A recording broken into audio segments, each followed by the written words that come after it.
Hi folks, sorry for the lack of updates over the last week or two.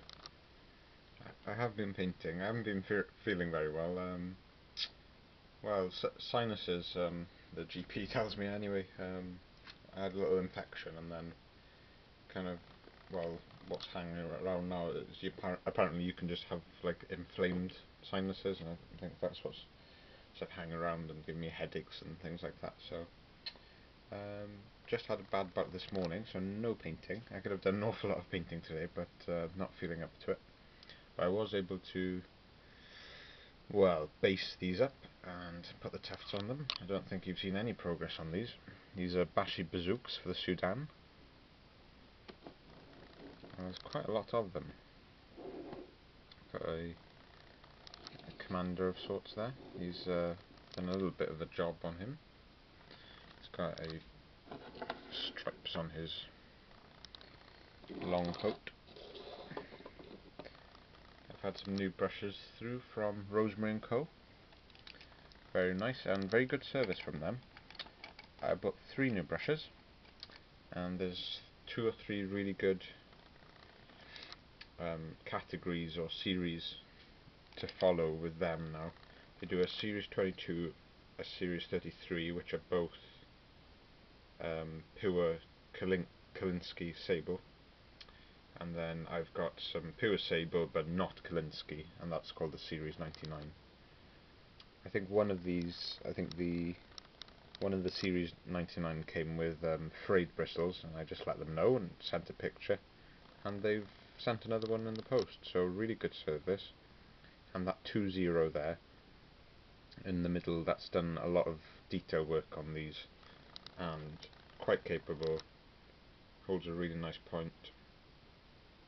I'm looking forward to using the Series 22 when I start my next painting project, whatever, I suppose maybe the Romans or whatever I've got next now.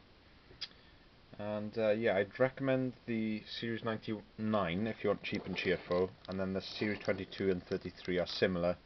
One of them's got a slightly different width to the other, but I think the length is the same, and it's of course Kalinsky sable as well, and that should rival a lot of the best brushes that you can buy. And then the Series 99 is a nice alternative to something like Citadel or Army Painter's prices, because they're brushes, because they're in a similar price range, but they really hold up really nicely. And I just get through so many brushes, but I do like, I like and I need, you know, a nice fine detail brush for a lot of my painting.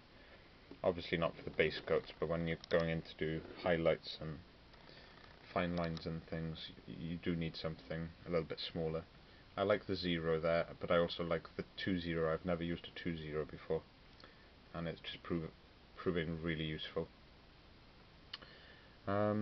These are 24 models, and I should really, I could have packed them into quite a small black powder unit, a standard unit, but this has actually come out as in its full width. It's a very large black powder unit, I believe, in those rules anyway.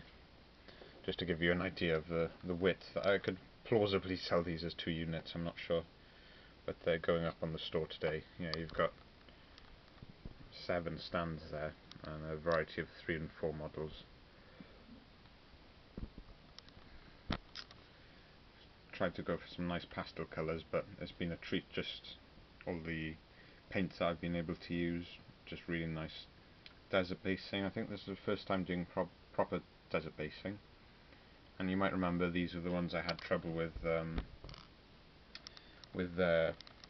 whatchamacallit. Some of them are affixed to the base. I was able to cut off a lot of them, paint them separately, and now I've reattached everything to the original bases now. I don't know if there's a nice example of 1 or 2 of these to show you. Just go like that. And just make sure that doesn't fall off. There we go. And yeah, happy with these. They're Ottoman, they're Turkish mercenaries, and I think they fought briefly with the British. I'm not sure whether they were involved elsewhere in the Sudan, but that's what Perry Midge has sold them as. the chieftain up close there. Get that into focus. The flag bearer there, I could have hand painted a flag. I would have done it today, but I couldn't face it this morning. It was just they're almost like migraines I have, and it's just, you know, when I have one of those, I just can't paint at all. And then the days go by when I'm absolutely fine and I can just paint all day. So yeah, should get that sorted soon. Really happy with them. And these have had the full treatment. I went back to the, well, I think I went back to the bare metal, or at least I primed them up to grey then, because their original state was just a bit shocking.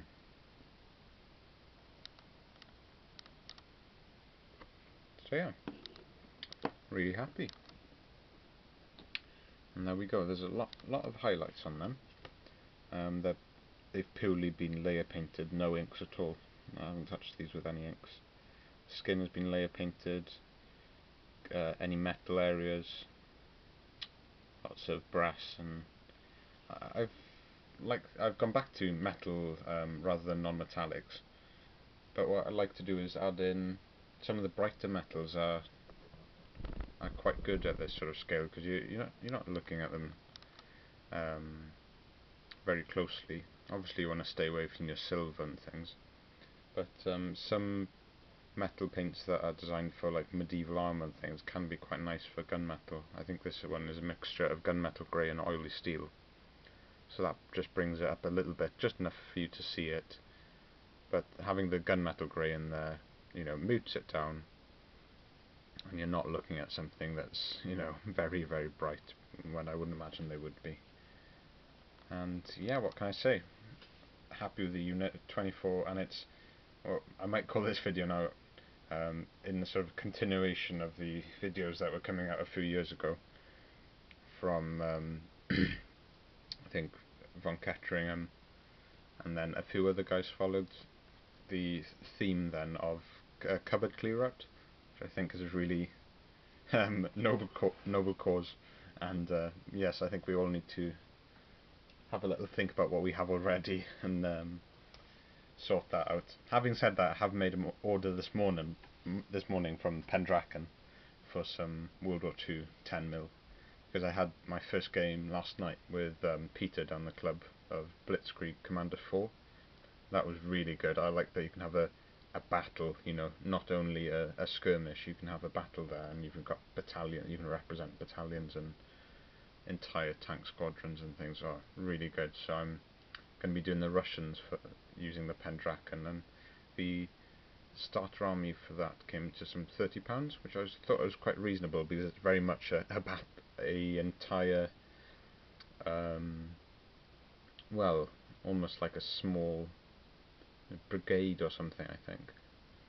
But yeah, you can play it at the company level or the battalion level, and yeah, really looking forward to painting those up. They're very small, but nice and easy to paint up, and the project should be done fairly quickly. And if any of you folks fancy the Bashi Bazouks, get in touch with me, and I can cut you a deal there, because as anything that I'm putting up for sale,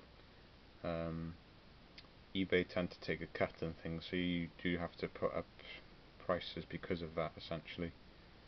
And yeah, always if it's all possible, contact me directly for anything like that. And I do prefer to discuss things with people, you know, directly. That's sort of the idea behind my painting page as well on Facebook, is that everything can be direct with the person. Yeah. Okay, folks, I'll leave it there. I'm gonna have a think what I want to paint up next now. I haven't shown you my French Foreign Legion. Those were painted up recently, and those are being sold on straight away. And the Flames of War, I'm not keeping them. 15mm. Don't think I can justify it. And yet again, the insanity of it, I've just started collecting 10mm. It'll be 10mm, miss 15mm, 20mm, and 28mm. But I'm hugely interested in World War II, so I'm sure I can justify it somehow. And yeah, let's have a think now what to do next, and continue the clearing out the cupboards as I go, trying to make as few purchases as possible. Okay, thanks folks. Ta-da.